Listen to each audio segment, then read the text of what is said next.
ময়দানের কথা একটু বলি শোনেন।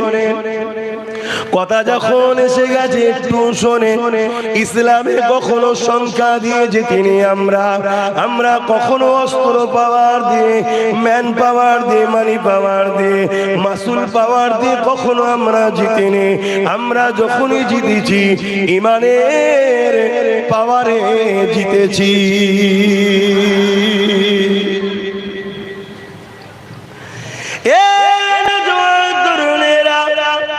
আল্লাহ নবী বদরের ময়দানে, আল্লাহ নবী মদিনার সাহাবাদেরকে নিয়ে 313 জনকে নিয়ে বলতে লাগলেন, বাবারা তারা মক্কার জমিনে প্রবেশের আগে তাদেরকে রাস্তাতে রুখে দিতে হবে বাবা, তাদের সঙ্গে রাস্তায় শুলে করতে হবে, কেননা তারা বড় জালিম।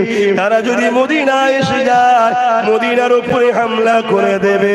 তারা এত বড় জালিম, নারীদেরকেও ছাড়বে না, তারা বাচ্চাদেরকেও ছাড়বে না। আজ যেমন প্যালেস্টাইনের উপরে ইসরায়েলের নেতাকে পৃথিবী বিখ্যাত সন্ত্রাস, বাচ্চা বাচ্চা ছেলেগুলোকেও ছাড়লো না। 45,000 বেগুনা বাচ্চাকে মেরে দিয়েছে। একটা 3 বছরের বাচ্চাকে ইসরায়েলের সেনারা 300-র উপরে গুলি চালিয়েছে।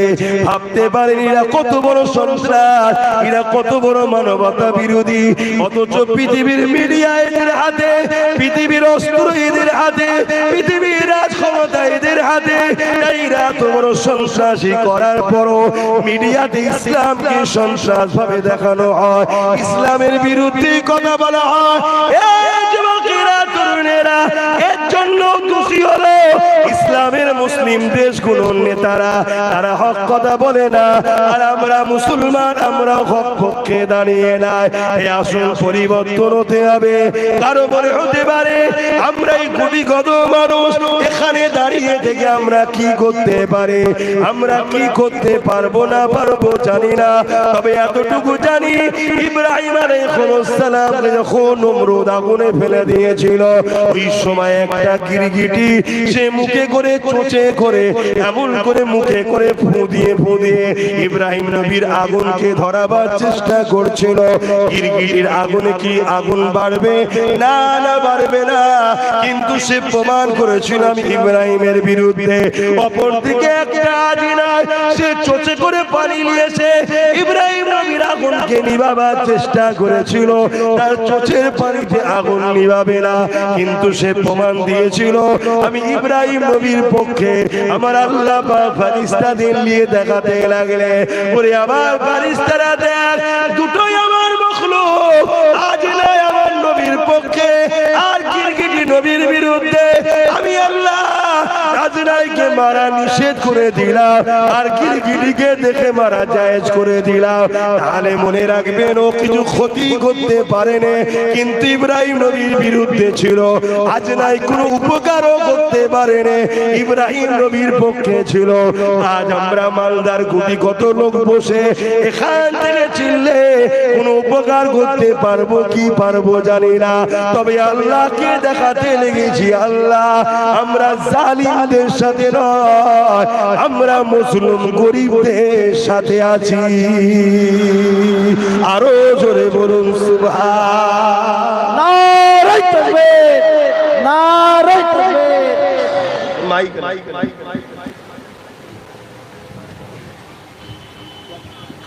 আমার আমার কথা স্পষ্ট হচ্ছে না, আমি বুঝতে পারছি। আমাকে প্রচুর চাপ দেবার করতে হচ্ছে, কোনো অসুবিধা নেই। হজ করতে করতে দম ফেটে মরে গেল, আমি জিন্দেগিকে ধন্য মনে করব যে আল্লাহর কথা নবীর কথা বলতে বলতে মরেছি। মরণ তো সেই হবে, কুকুর বিড়ালের মতো মরে কি লাভ? আল্লাহ আল্লাহ আল্লাহ করতে করতে যদি মরণ হয়, এই মরণটাই তো জ্ঞান নাকি? হ্যাঁ, তোমরা মরবে না, সব বেটা তো মরবে। তাহলে কিন্তু তোমরা বুঝতে না পারা, ধৈর্য না থাকে, তাহলে আমার নেই। তোমাদের যদি ধৈর্য থাকে, আমার যদি মুখ দিয়ে জান বেরিয়েও যায়, যতক্ষণ না বেরোবে ততক্ষণই বলবো, অসুবিধা নেই, আমার কোনো অসুবিধা নেই। কেন আমার বলে কিছুই তো নেই, দুটো হাতও আমার নয়, দুটো পাও আমার নয়, দুটো চোখও আমার নয়, দুটো কানও আমার নয়, এই জিন্দেগিটাও আমার নয়। যাকে এত ভালোবেসে আদর করে সব সময় সাথে রেখেছি জান, এটাও আমার নয়। হুকুম যেই আসবে আমি কোন হালে আছি না আছি দেখবে না, কাপড় পরছে কি কাপড় খুলছে, খাচ্ছে কি ঘুমোচ্ছে, দৌড়াচ্ছে কি হাঁটছে, কিচ্ছু দেখবে না, শুট করে পালিয়ে চলে যাবে। বলছি তাহলে কি আমার এই দুটো হাত কি আমার? এটা আল্লাহ ব্যবহার করতে দিয়েছে। অতএব সেই আল্লাহকে ধরো, নবীকে মহব্বত করো, আদব করো। যুবক, তোমার আমার উপরে অনেক ডিউটি। তোমাকে আমাকে আল্লাহ এই জমিনের প্রতিনিধিত্ব করতে পাঠিয়েছে, আর তুমি আমি মদখোর, মাতালখোর, গেজাখোর, চোর, ডাকাত, বেঈমানদের পিছনে ঘুরে বেড়াচ্ছি। আমাদের হুঁশ নেই যে আল্লাহ কাজ দিয়ে তার কি করছি? বলো তো, তোমাকে একটা কোম্পানি কোনো কাজ দিয়েছে, যেই মালটা ওই জায়গায় পৌঁছে দিবি, তুমি পৌঁছে না দিয়ে ইদিক উদিক ঘুরে বেড়াচ্ছ, কোম্পানি তোমাকে মাইনে দেবে? তো দুনিয়ার যদি একটা লোক হয়ে কোম্পানি হয়ে তোমার মাইনে না দেয়, যে আল্লাহ ফ্রিতে দুটো হাত দিল, দুটো পা দিল, দুটো কান দিল, দুটো চোখ দিল, সেই আল্লাহ শুধু বলল অন্যায় করবি না, অন্যায় সাথ দিবি না, নাই কর, ন্যায়ের সঙ্গে সাথ দে, এতটুকু কাজ যদি আমরা করতে না পারি, তা আল্লাহ আমাদেরকে কেন রাখবে আর কেন জান্নাত দেবে? একটু বোঝো কত কষ্ট করেছে আমার নবী। নবী যে তাকে বুঝাচ্ছে, বুঝে এটা কেন করছো, তুমি জুলুম করছো কেন? মক্কা থেকে আমাকে চলে যেতে বলেছো, আল্লাহর হুকুমে তোমাদের অত্যাচার বেড়েছে, আল্লাহ হুকুম করেছে আমি ইয়াসরিবে চলে এসেছি, মদিনার মানুষ আমাকে নিয়ে খুশিতে আছে, তুমি আমার উপরে জুলুম করছো কেন? তুমি তোমার থাকো না। কিন্তু শয়তান দেখছে সংখ্যা মাত্র 313। যেমন আজকাল কিছু শয়তান দেখছে মুসলমানের কোনো নেতা নেই, মুসলমানের কোনো সিএম নেই, মুসলমানের কোনো পিএম নেই, মুসলমানের কোনো ডিএম নেই, বিডিও নেই, উকিল নেই, জজ নেই, পুলিশ নেই, এই সুযোগ মুসলমানকে মেরে ফেলে। আমার দেশে ভাবছে না, হবে না? হ্যাঁ, ওদের ঘর কেটে যাবে, ওদের ঘর কেটে যাবে যখন চিটে গুলো মারা হয়ে যাবার পর অরিজিনাল ইমানদারের গায়ে হাত পড়ে যাবে, আল্লাহ কাটিয়ে দেবে। শুনছেন না? শোনেন না? হ্যাঁ, ঘর কেটে যাবে। বাপেরা, নওজোয়ান তরুণেরা, আবু জেহেল দেখতে লেগেছে এই সুযোগটাকে কোনোভাবে আচ্ছাড়া করা যাবে না। মুহাম্মদ রাসূল 313 জন নিয়ে এসেছে, খালি হাতে দাঁড়িয়ে আছে, আমাদের হাতে 1000-এর উপরে রয়েছে।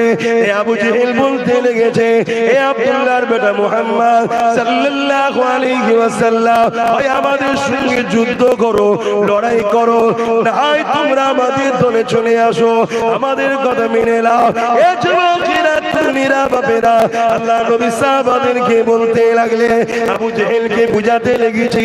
আবু জেহেল যখন বুঝতে চায় না, বাবারা তার দিকে তো যেতে পারবো না, কেননা সে অন্যায়ের পক্ষে, সে গরিবের জুলুমের পক্ষে, সে বেইনসাফির পক্ষে, সে নারীদের অধিকার হরণ করার পক্ষে, সে এতিমদের উপরে জুলুম করে, বিধবাদের উপরে জুলুম করে, সমাজের প্রজাদের উপরে জুলুম করে, সে এক আল্লাহ পাকের বিরুদ্ধে, তার পক্ষে তো যাওয়া যাবে রে বাবা।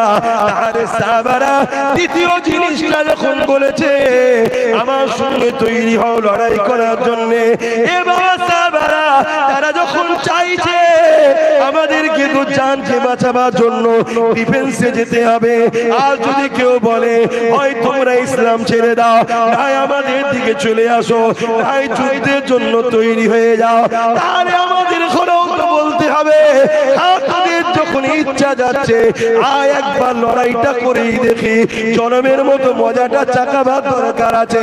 আমার রাসূলুল্লাহ বলে দিয়েছিলেন, এ বাবা সাহাবারা, আবু জেহেলকে একবার নয়, দুবার নয়, 3 বার বোঝালাম। ও যখন বুঝতে চাই রে বাবা, তাহলে একটু রেডি হয়ে যাও বাবা, কাতারটা দিয়ে দাও বাবা, যুদ্ধে নরকৌশলটা শিখিয়ে দিই বাবা। সাহাবারা বলতে লেগেছে, ইয়া রাসূলুল্লাহ, হাবিবাল্লাহ, ওদের হাতে অস্ত্র রয়েছে, রয়েছে, ওদের হাতে ঢাল আছে, ওরা খাতি ঘোড়ার পিঠে চেপে আছে। ইয়া রাসূলুল্লাহ হাবিবাল্লাহ, আমরা তো খালি হাতে রয়েছি, খালি পায়ে হেঁটে এসেছি। ইয়া রাসূলুল্লাহ, আমাদের তো কিছু নেই। আল্লাহ নবী বলেছিলেন, এ বাবা সাহাবারা, আমাদের কিছু থাকুক চাই না থাকুক, ওদের যা থাকে থাকুক গে যা, আমাদের সঙ্গে আমাদের আল্লাহ রয়েছে। আরো জোরে বলুন সুবহান। খাজুরের ডাল না বাবা, কি নিতে বলছে? খাজুরের ডাল। আর জালিমদের হাতে অস্ত্র। আজও অনেক মুসলমান বলে, কি করব, ওদের পুলিশ আছে, ওদের এমএলএ আছে, ওদের সিএম আছে, ওদের পিএম আছে, ওদের ডিএম আছে, ওদের মিলিটারি আছে, ওদের অস্ত্র আছে, কি করব? এটা মুমিনের কাজ না। এ কথা তোমার ঈমান দুর্বলের প্রমাণ দিচ্ছে। আর তোমাকে এই দুর্বল ঈমান করেছে কারা জানো? একদল মোল্লা মৌলভী সাহেবরা। উদাহরণ দেবো, দেখো অনেকে বলে না, বেশি লাভালাভি করিস না, ও চলে আসবে, ও চলে আসবে, মানে ভয় দেখাচ্ছে। এই ভয় খেতে খেতে খেতে খেতে আমার জাতি এত ভীতু হয়ে গেছে, এত ভীতু হয়ে গেছে, বাপকে যদি সমাজের চোখের সামনে পাড়ার একটা ফুটো মস্তান যদি বাপকেও মারে, ছেলে চুপ করতে হচ্ছে। কেন? তুমি দুর্বল, তুমি একটা জ্যান্ত লাশ। তুমি বেঁচে থাকা আর না থাকার মধ্যে কোনো পার্থক্য নেই। তোমার মধ্যে যদি ঈমানের সেই পাওয়ার থাকতো, তোমার বাপের গায়ে যখন হাত তুলেছে, তুমি আল্লাহু আকবার বলে ঝাঁপিয়ে পড়বে। পরে কি হবে না হবে পরের কথা। তুমি কেমন সন্তান? তোমার বাপের অপমান দেখছো, তোমার মায়ের অপমান দেখছো, তোমার বেটির অপমান দেখছো, আর তোমাদেরকে দুর্বল করেছে। তোমাদেরই মধ্যে একদল মুনাফিক আলেম উলামা আছে। তোমাদেরকে সালাউদ্দিন আইবি চিনাই নেই, খালেদ বিন ওলীদ চিনাই নেই, তোমাদেরকে বদরের কথা শোনাই নেই, তোমাদেরকে ওমর ফারুকের কথা শোনাই নেই। শুনছো তো নাকি? শুধু বলছে মহব্বত। কি করা যাবে, কি করা যাবে? এই কি গো অসুবিধা হচ্ছে? কোন হাওয়াতে আছেন কি জানি, এনেছে আপনার সিদ্দিকীকে। এভাবে নওজওয়ানেরা আল্লাহ নবী সাহাবাদেরকে কাঁটা দিয়ে দিলে, ওই কাঁটা দেখতে দেখতে নবী পা দেখতে লেগেছে।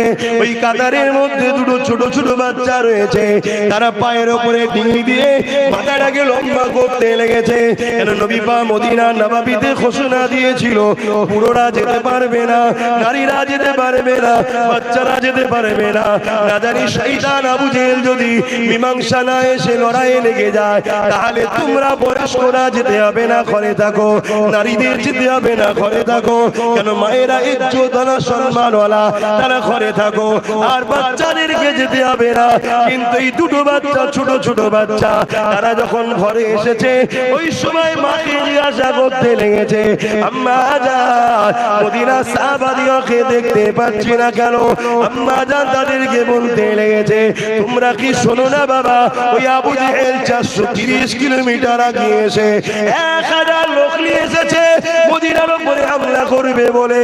আল্লাহ নবী তাই সাহাবাদিওকে নিয়ে তাদেরকে ডিফেন্সের জন্য, বুঝাবার জন্য আগিয়েছে। ইয়া রাসূলুল্লাহ, মন করে আম্মা জানকে ওই বাচ্চাগুলো বলতে লেগেছে, আম্মা জান আমরাও সেখানে হাজির হব। এই বলে তারা ভিড়ের মধ্যে 313 জনে ঢুকে গেছে। আল্লাহ নবী তাদের কাছে এসে বলে, এ বাবা ছেলেরা, কার বাচ্চা তোমরা?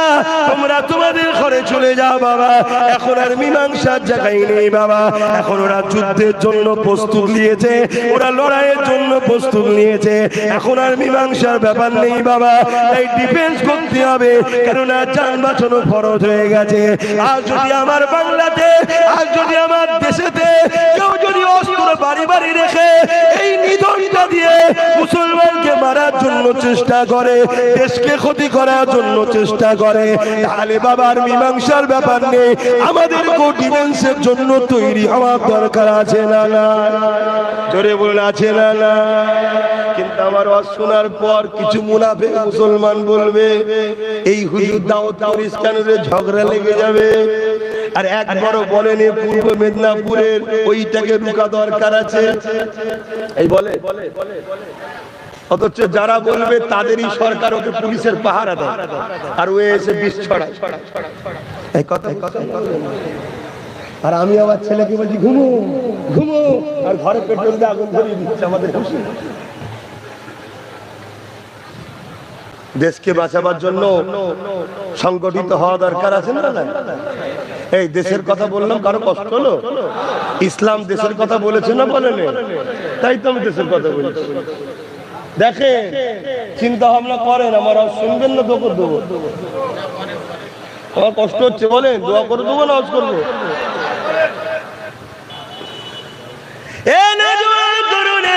কেউ যদি মনে করেন আমার রোজাদারি ডুবি করে দিয়েছি আর কিছু করতে লাগবে না, তাহলে আমি জানতে চাই আপনি কি ইমাম হোসাইনের থেকে বড় নামাজি? আপনি কি ইমাম হোসাইনের থেকে বড় হাজি? আপনি কি ইমাম হোসাইনের থেকে বড় দাতা? আপনি কি ইমামে হোসাইনের থেকে বড় তাকওয়া পরহেজগার? ইমামে হোসাইন অন্যায়ের বিরুদ্ধে, জালিমদের বিরুদ্ধে, সন্ত্রাসের বিরুদ্ধে, মানবরূপী জিদের বিরুদ্ধে ইমামে হোসাইন আওয়াজ তুলেছিল। ইজিদ বাহিনী 12,22,000 সৈন্য দিয়ে ইমামে হোসাইনকে ঘিরে ফেলেছিল। ইমামে হোসাইন চুক্তিতে আসতে পারত, ইমামে হোসাইন মীমাংসায় আসতে পারত, ইমামে হোসাইন চলে যেতে পারত, ইমামে হোসাইন নিজের ঘরে পরিবার বাচ্চাদের নিয়ে ফিরে যেতে পারত। কিন্তু আমার ইমাম বলেছে না না না না, ইজিদ হলো আমার নানা দিনের দুশমন, ইজিদ হলো আমার নানা দিনের বিরুদ্ধে, ইজিদ মানুষের বিরুদ্ধে, ইজিদ মনুষ্যত্বের বিরুদ্ধে, ইজিদ হলো একটা সন্ত্রাস, ইজিদ গরিবদেরকে শোষণ করে, এর সঙ্গে কখনো হাত মিলানো যেতে পারে না। ইমামে হোসাইন 72 জনকে নিয়েও জানের ময়া খুললো না, একটার পর একটা, একটার পর একটা বাচ্চা পরিবার সাথীদেরকে শহীদ করতে পছন্দ করেছে, সন্ত্রাসদের সঙ্গে হাত মিলাতে পছন্দ করেনি। আর আজকে আমরা মুসলমান খুনিদের সাথে হাত মিলাচ্ছি, আজকে আমরা মুসলমান মাদ্রাসা দুশমনের সঙ্গে হাত মিলাচ্ছি, আজকে আমরা মুসলমান মসজিদের দুশমনের সঙ্গে হাত মিলাচ্ছি, আজকে আমরা মুসলমান ওয়াকাফের দুশমনদের সঙ্গে হাত মিলাচ্ছি। মনে রাখবে আল্লাহ ছাড় দিয়েছে, ছেড়ে দেয়নি, জবাব আল্লাহর কাছে দিতে হবে। কারণ মসজিদ বাংলা এত সহজে হয়নি গো, ইসলাম বাংলা এত সহজে আসে না গো। ইসলাম তোমার বাংলায়, তোমার মালদাতে অনেক হাজার হাজার হাজার হাজার মায়ের কোল খালি হয়েছে, অনেক পরিবার বিধবা হয়েছে, অনেক সন্তানেরা বাপ মা হারিয়েছে। তারপরে তোমার বাংলাতে দাড়ি টুপি এসেছে, তোমার বাংলাতে মসজিদ হয়েছে, তোমার বাংলাতে মাদ্রাসা হয়েছে, তোমার বাংলাতে কোরআন এসেছে। আজকে সেই বাংলাতে যদি কেউ বলে মাদ্রাসার হয়ে আন্দোলন করা যাবে না, মসজিদের হয়ে আন্দোলন করা যাবে না, কবরস্থানের হয়ে আন্দোলন করা যাবে না, যদি করো আমি তোমার দুশমন হব। ইমানদার মুসলমানের দায়িত্ব হলো তার দুশমনের চ্যালেঞ্জ নিয়ে তার বিরুদ্ধে নিজেদের ঘরে সংগঠিত করে তোলা, তবেই তো তুমি ইমানদার দাবি করবে। এই লম্বা লম্বা গলার আওয়াজ দিয়ে নবীর মুহাম্মদের কথা বলে গিয়ে রাসূলের উম্মত দাবি করে নাজাত পাওয়া অত সহজ নয়। কেন আল্লাহ সব দেখতে পাচ্ছে। কেন আমার নবী বদরের জমিনে ওই দুটো বাচ্চাকে যখন বললো বাবারা তোমরা মায়ের কাছে ফিরে যাও, ওই দুটো বাচ্চা বলতে লেগেছে ইয়া রাসূলুল্লাহ, ইয়া হাবিবাল্লাহ, হুজুর আমাদেরকে বার করে দেবেন না, আমরা মায়ের কাছে শপথ করে এসেছি, আমরা হুজুরের সাথেই থাকবো, হুজুরের সাথে যদি ফিরতে হয় ফিরবো, নচেত আমরা ফিরবো না। ইয়া রাসূলুল্লাহ আপনি আমাদেরকে পাঠিয়ে দেবেন না। আল্লাহ নবী বাচ্চাগুলোকে বুঝাতে লেগেছে, কিন্তু তারা নাচরও ছাড়বে না। আল্লাহ নবী বলতে লেগেছেন ঠিক আছে বাবা, তোমাদের দুই ভাইয়ের মধ্যে থেকে যে বড় সে আমার সঙ্গে থাকো, ছোটটা মায়ের কাছে ফিরে যাও। এই সময় ছোট বাচ্চাটা আসমানের দিকে মুখ তুলে কাঁদে আর বলতে লাগে আল্লাহ কেন আপনি আমাকে বড় করলেন না, কেন আপনি আমাকে ছোট করলেন আল্লাহ? আমার বড় ভাই কিয়ামতের দিনে বলবে, বদরে নবীর সঙ্গে দাঁড়িয়ে সন্ত্রাসের বিরুদ্ধে লড়েছিলাম, জালিমদের বিরুদ্ধে লড়েছিলাম, আতঙ্কবাদীদের বিরুদ্ধে লড়েছিলাম, সমাজ বিরোধীদের বিরুদ্ধে লড়েছিলাম, মুহাম্মদ রাসূলের কাঁধে দাঁড়িয়েছিলাম, আমি ওটা বলতে পারবো না। এইভাবে বলার পরে আল্লাহ বাচ্চার মাথায় বুদ্ধি দিয়ে দিল। ছোট ছেলেটা বলতে লেগেছে, ইয়া রাসূলুল্লাহ হাবিবাল্লাহ, কে বড় কে ছোট ওটা বড় কথা নয়, যুদ্ধের ময়দানে ক্ষমতার প্রয়োজন হয়। আমার বড় ভাইকে যদি আমার সঙ্গে কুস্তি লাগায়, ইয়া রাসূলুল্লাহ আমি ওকে কিন্তু হারিয়ে দিতে পারবো। আল্লাহ নবী মুচকি হাসলেন। নবী আমার বুঝতে সব পারতে লেগেছে। এ যুবকেরা, বাবেরা, মায়েরা, বোনেরা, এত শুনলে, এত দিনের আলোচনা শুনলে, একটা বাড়ি থেকে কি কোনো মা এইরকম সন্তান বার করে দিতে পারবে? যাও মসজিদের জন্য, যাও মাদ্রাসার জন্য, যাও কোরআনের জন্য, যাও কবরস্থান ঈদগাহর জন্য লড়াই করে গিয়ে চলে যা। তাতে যদি মরে যাস, মরে যাবি। কিয়ামতের দিনে আমি মা বলবো, আল্লাহ আমি কিছুই করতে পারিনি। যখন সন্ত্রাস জালিমেরা তোমার ঘরকে মিটাতে চেয়েছিল, তোমার মাদ্রাসাকে মিটাতে চেয়েছিল, আমি আমার বাচ্চাটাকে তোমার জন্য বার করে দিয়েছিলাম। এই বাচ্চা শহীদ হয়ে গিয়েছিল, আমি মনে কোনো কষ্ট ব্যথা নিইনি। আল্লাহ তুমি দিয়েছিলে, তোমার রাস্তায় চলে গেছে। এর ওসিলাতে আমি নাজাত চাই। এই মা আমাদের মধ্যে আছে কই? এই বাপ আমাদের মধ্যে আছে কই? আজকে অভাব না থাকার পরও আমাদের মায়েরা ৫০০০ টাকার ভিক্ষা নিবার জন্য বেঈমানদের মুখের দিকে তাকিয়ে কাতারে সব দাঁড়িয়ে আছে। আর আমাদের ইমামরা, আমাদের আলেম উলামারা ওই মায়ের হাতের খানা খেয়ে মসজিদে গিয়ে আল্লাহু আকবার বলে জান্নাতে যাবার স্বপ্ন দেখছে। এর থেকে বড় পাগলামি আর কি হতে পারে? হজ করব না থাকবে,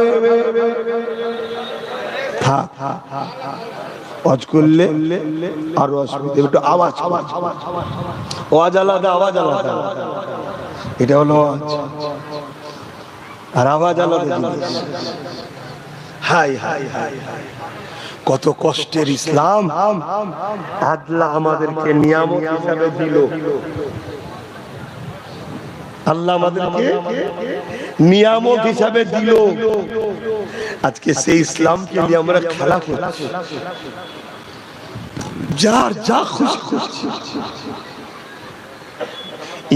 ভ্যানের ইউনিয়ন আছে, দোকানের ইউনিয়ন আছে, হাটের ইউনিয়ন আছে, সব জায়গাতে দল বাঁচাবার ইউনিয়ন আছে। ইসলামের জন্য ইউনিয়ন আছে? বলবেন তো? পাড়ায় পাড়ায় ৩০, ৪০, ৫০টা করে যুবক ছেলেদের একতা আছে যে আমাদের একটাই কাজ, ইসলাম বিরোধী কাজ দেখলে ডান্ডালে বেরোবে, এক হাত থেকে ঠান্ডা করে দেবো। এ আছে?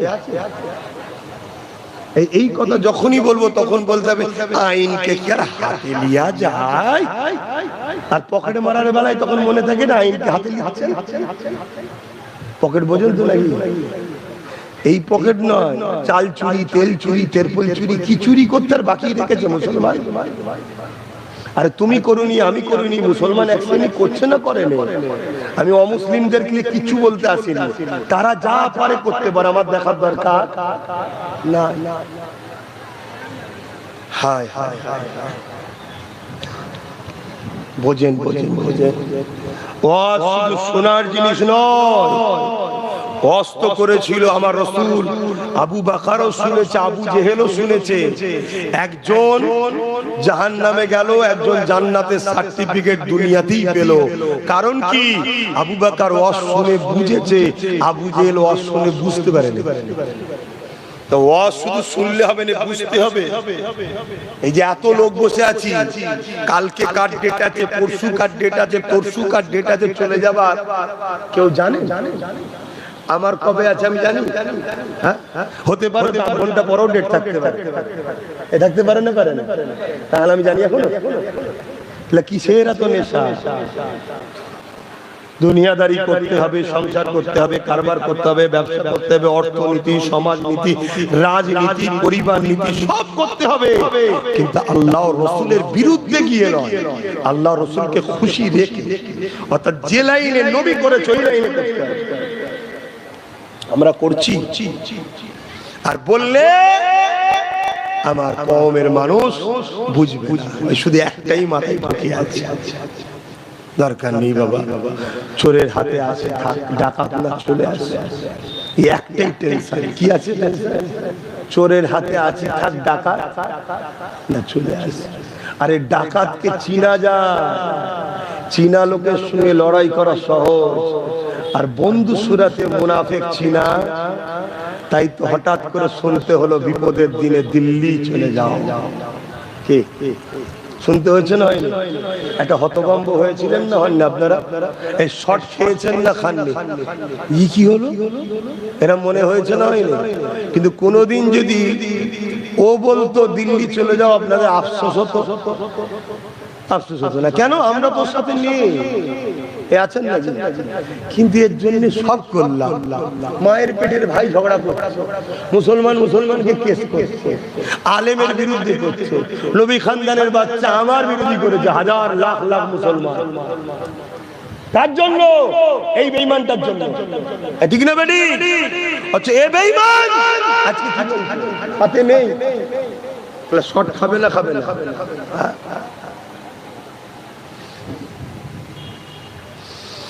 আল্লাহ ভাই সামনে কিয়ামতের দিনে ওই সময় বাচ্চা ছেলেটার সাথে বড় ভাইয়ের কুস্তি লেগে গেল।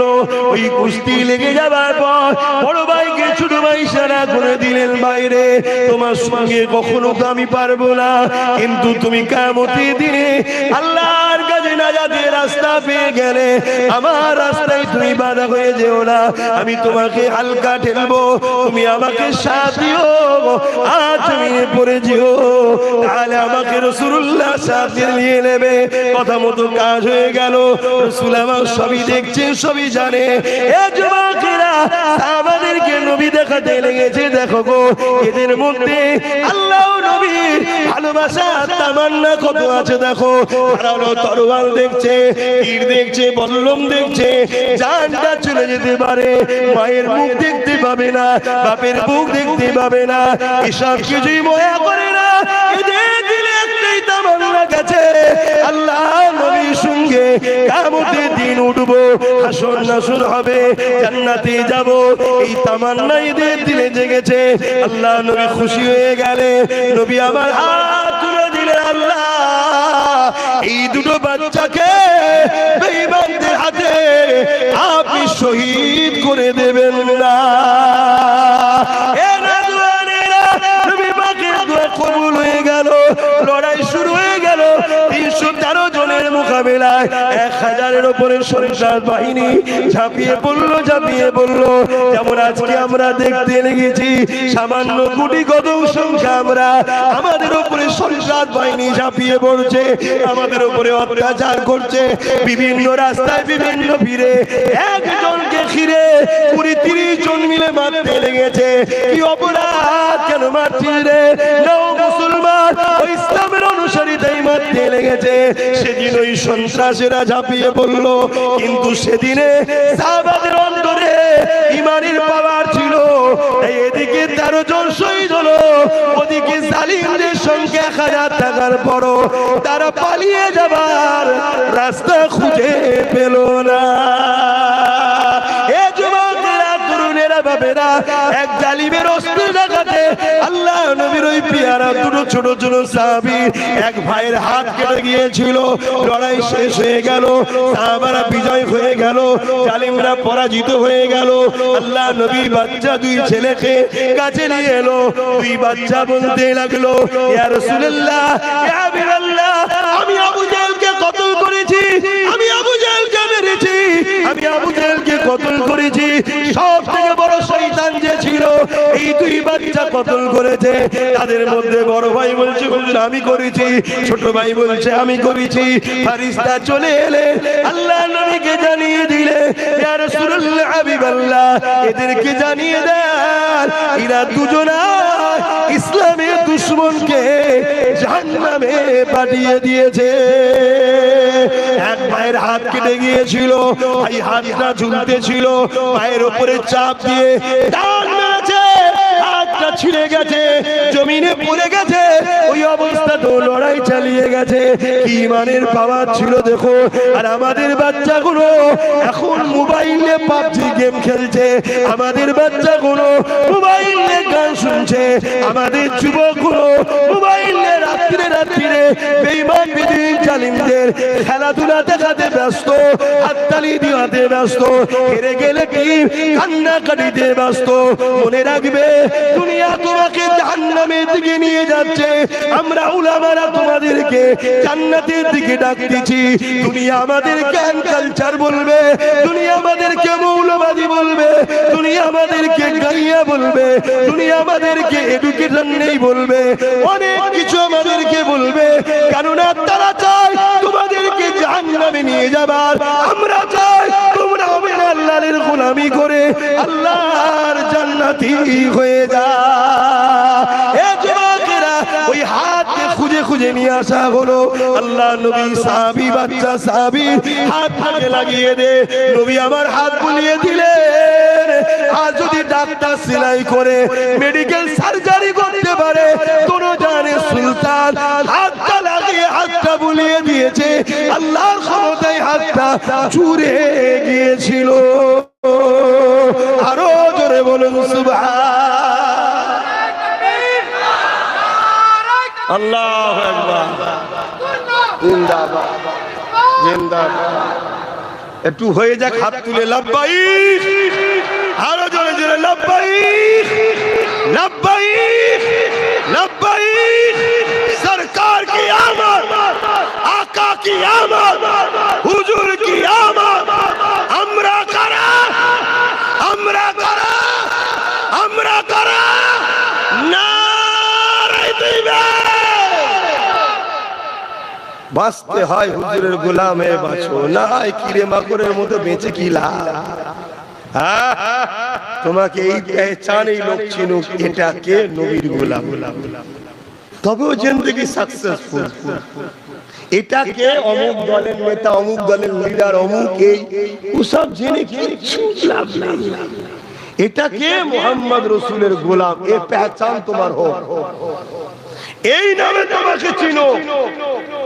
আখিরাতের ফেরেশতা তোমাকে ওই নামেই চিনবে। কে এসেছে? নবীর গোলাম। জান্নাতের দরজা খুলে দে, জোরে বলুন সুবহান। আর কে এসেছে? Prime minister. ধর ধর ধর ধর ধর ধর। কে এসেছে? সিএম। ধর ধর ধর ধর। গরিবের ছেড়েছে, তিমের ছেড়েছে, বিধবা ছেড়েছে, দেশ ছেড়েছে। ও শুনে কি লাভ? এই শুনছেন তো নাকি?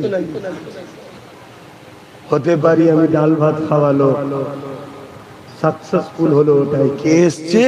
নবীর গোলাম, তবেই গেলা। শুনছেন তো নাকি? তৈরি হও, তৈরি হও। ঘাসে মুখ দিয়ে আর গরুনি, একটু এদিক ওদিক দেখো। এই মায়ের কোলে নিশ্চিন্তায় বসে থাকার সময় আমাদের নয়, ওটা বাচ্চাদের। ওটা বাচ্চাদের জন্য ঠিক আছে। আমাদের আর মায়ের কোলে আছি নাকি?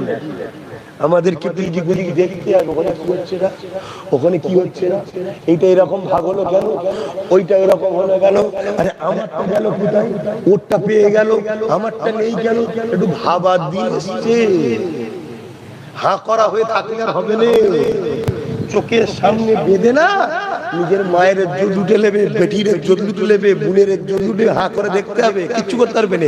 বকবে যেই ঠেকিয়ে রাখবে, শর্ট করতে এদিক দিয়ে মগজ। তার আগে তৈরি হও, তার আগে তৈরি হও। আর তোমাদেরকে ড্যামেজ করবে কারা?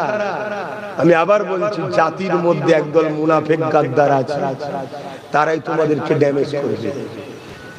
দীর্ঘদিন ধরে ড্যামেজ করে আসছে। আমরা আছি তো, আমরা আছি তো, কিন্তু বলো তো দীর্ঘদিন ধরে কি ঘাস কেটেছে তারা? হ্যাঁ কি ঘাস কেটেছে আজকে শুনতে হচ্ছে আমার মসজিদ আমার নয় হ্যাঁ আজ কালকে শুনতে হবে সিরাজ হুজুরের আকি হুজুরের মাজারে যাওয়া যাবে না কালকে শুনতে হবে সিরাজ আকি হুজুরের মাজার বলবিজার দিয়ে ভাঙা হচ্ছে এই শুনতে রাজি তোমরা হ্যাঁ সেই দিন আসতে না বললে তো হবে না AK-47 নিয়ে আর মিলিটারি ফোর্স নেমে যাবে এলাকায় ঘেঁষতে দেবে না পাছা লাল করে না বলছো তুমি কি করবে তার জন্য যে কাজ করলে ওই পাওয়ারটাও তোমার হাতে থাকবে সেই কাজ করতে হবে আমি আব্বাস সিদ্দিকী করিনি আমার ভাইটাকে করতে নেবে দিয়েছি তুমি ইমাম করনি তোমার ভাই নেই তুমি ইমাম মাওলানা সাহেব তোমার ভাই নেই তোমার ভাই যদি না থাকে তোমার পাড়ায় ডাক্তার উকিল ভালো ছেলে নেই ইসলাম দরদি নবী প্রেমী মানবতা দরদি ইনসানিয়াত দরদি ভালো ছেলে নেই তাকে সাপোর্ট করো তার পাশে দাঁড়াও আমি তোর সাথে আছি যেমন আমি আমার ভাইকে সাপোর্ট করি তোর সাথে আমি আছি কথা বুঝছেন না বোঝেন না হ্যাঁ ওই ধর্ম শুধু নামাজ রোজা দাড়ি টুপি শিখাই নেই এই করে করেই তো আমাদের শেষ করে দিয়েছে একদল লোক শুধু বুঝিয়েছে আমাদের জন্য দুনিয়া নয় আমরা ওই আল্লাহ আল্লাহ করো নামাজ পড়ো আমরা জান্নাত নেবো জান্নাত নেবো জান্নাত নেবো জান্নাতে যাবে হ্যাঁ জান্নাতে যাবে আল্লাহ সৃষ্টি সেবা করতে পারলো না খোদার তোকে খানা খাওয়াতে পারলো না অন্যায়ের বিরুদ্ধে কথা বলতে পারলো না অন্যায়ের সঙ্গে মিলে থাকলো সে বলছে জান্নাতে যাব জাহান্নামে দুই শ্রেণীর লোক যাবে অন্যায় করার জন্য যাবে অন্যায় দিকে চুপ থাকার জন্য জাহান্নামে যাবে চলো নবীর হাদিস উঠাও আল্লাহর কোরআন উঠাও বলো আমার কথা ভুল হচ্ছে কি আপনাদের অসুবিধা হচ্ছে কত কষ্ট করে আমার রাসূল এই দিনটা আমাদের কাছে দিয়ে গেল ইসলামটা কি ইসলাম কি আরবি কথা একটা সালাম থেকে ইসলাম গর্দান ঝুঁকিয়ে দেওয়া বা শান্তি বা এক কথায় সরস্বর ফয়সালার উপরে রাজি হয়ে সমাজকে শান্তি দোনো জাহানের শান্তি নিজের শান্তি প্রতিষ্ঠিত করার নাম ইসলাম জোরে বলুন সুবহানাল্লাহ ইসলাম ক্ষুধার্ত মানুষকে খানা খাওয়াবার নাম ইসলাম বস্ত্রহীনকে বস্ত্র দিবার নাম ইসলাম ইনসাফের নাম ইনসানিয়াতের নাম মানবতার নাম নারীর অধিকার বিধবার অধিকার এতিমের অধিকার মজলুমের পাশে দাঁড়িয়ে জালিমের বিরুদ্ধে সংগ্রাম করার নাম আরে শোনো বন্ধু আমার নবী পারস্য সম্রাটের বিরুদ্ধে লড়াই করেছে কেসরার বিরুদ্ধে রোমের বিরুদ্ধে পৃথিবীর যত বড় বড় অত্যাচারী শাসক ছিল আল্লাহ রাসূল তাদের বিরুদ্ধে লড়াই করেছে গরিবের পক্ষে বিধবার পক্ষে এতিমের পক্ষে অসহায়ের পক্ষে সে এতিম অন্য ধর্মের হতে পারে সে বিধবা অন্য ধর্মের হতে পারে আল্লাহ রাসূল মজলুমকে ভালোবেসেছে নবীর আখলাক ব্যবহার দেখে সে তার রাসূলের সর্বদিক দিয়ে নবীর জন্য দিবানা হয়ে গেছে জোরে বলুন সুবহানাল্লাহ ইন্না ইসলাম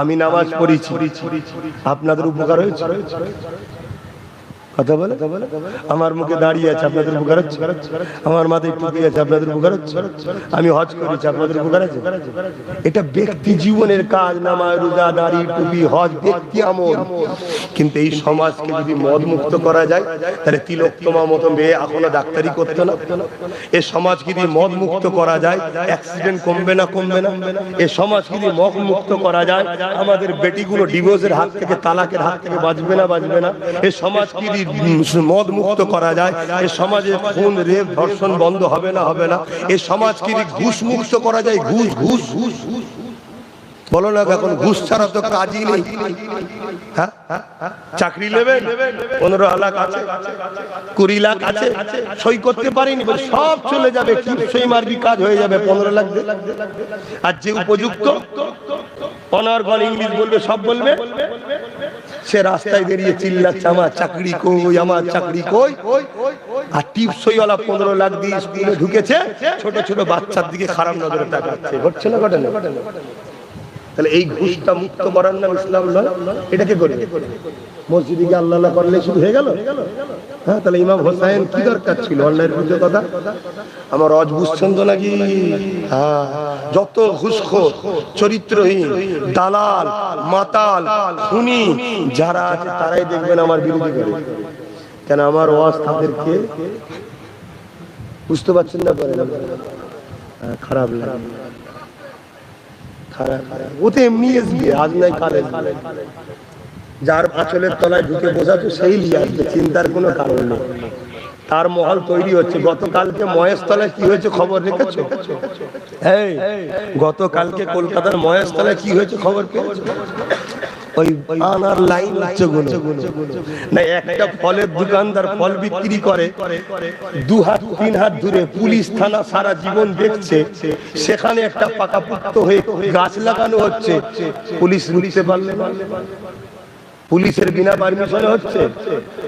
আর আমি পুলিশকে দোষ দেবো না, পুলিশকে তো উপর থেকে হুকুম দেওয়া হয়েছে এটা করার পরে মুসলমান রুখতে আসবে, রুখতে এলেই একটা অশান্তি হবে, ওইদিকে আর এক দল রয়েছে বেরিয়ে পড়ে যাবে, অশান্তি হবে। অশান্তি হলেই মিডিয়া কি বলবে? এটা কি পাকিস্তান নাকি? হ্যাঁ, আমাদেরকে মেরে ফেললো। আর আমার নিরীহ ভাইয়েরা কি বলবে? সত্যি মারছে নাকি রে, মিডিয়া দেখাচ্ছে তো। কথা মাথায় ঢুকছে না, ঢোকে নেই। তুমি ঘুমাও না, তুমি আশা করে বসে থাকো না আমার চাচি বাঁচাবে, আমার বসে থাকো। একদিন ঘুম ভেঙে দেখবে চাচা এসে হাজির, লাও ঠেলা সামলাও। আর যদি আব্বাস সিদ্দিকীর কথা বোঝো, খালি হাতে না থেকে গোটা 40টা লাঠিও যদি থাকে, ফাইটিংটা ভালো হবে। একটাই পুরো কামাল করে ফেলেছে, ওর সাথে যদি আরো 40টা থাকতো কি হতো বুঝতে পারছো? কি ভালো হতো না খারাপ হতো? আজকে বুকে হাত দিয়ে বলো, ভালো হতো না খারাপ হতো? হ্যাঁ, অনেক তো রয়েছে। কটা সুপ্রিম কোর্টে গেছে ওয়াকফ নিয়ে, কটা আজকে ওয়াকফ নিয়ে কথা বলছে। ওই একটাই সারা বাংলায় রোজ কথা বলছে। ওর শরীরে আরো 40 থাকতো লাভ হতো না? কিন্তু না, গুজে গুজে খাওয়াচ্ছে। 213 খেয়েছে, এত খাওয়া খেয়েছে, বমি করছে, বলছে দিল্লি যাও। বোঝার হয় বোঝো, না বোঝো আল্লাহ বুঝিয়ে দেবে। এমন দিন আসবে ওই টাকা যেমন নোট বাতিল হয়ে যাওয়ার পরে তোর কাছে হয়তো কেউ 1000 টাকা মসজিদের জন্য চেয়েছিল, দেয়নি, রেখে দিয়েছে। আর নোট বাতিল হয়ে গেছে, ও আর চলবে। এখন এসে বলছে লেন না, এই আর চলবে। তা তোমার কাছে হয়তো কিছু একটা আছে, আমি চাইছি দে দে, তোদের হালত পরিবর্তন করে দেবো। বেশি নয়, 50-60টা দিয়ে দে, মাথা তুলে সিনা ফুলিয়ে ঘোরাবো। আজকে তুমি দিতে চাইছো না, একটা দিন ওই নোট বাতিলের মতো বাতিল আল্লাহ করিয়ে দেবে। দ্বারা দ্বারা আসছে একটা আইন, আবার ইউনিফর্ম সিভিল কোড আসছে। দেখো না, এই আসছে তোমাদের তেল কাটাবে, বিক্রি হচ্ছে তো 500-1000-এ, কাটাবে তেল। দাঁড়াও, তখন তুমি এসে বলবে ভাইজান কোথায় গেলেন, কি হচ্ছে? এই তো লেন না, এই বাতিল হয়ে গেছে, তোমাদের আর চলবে না, তোমরা ডি হয়ে গেছে। ডি মানে থাকবি কর্মচারী হয়ে, অধিকারী। তখন নিয়ে আমি কি করবো?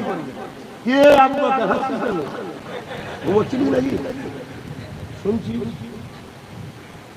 তখন আর কি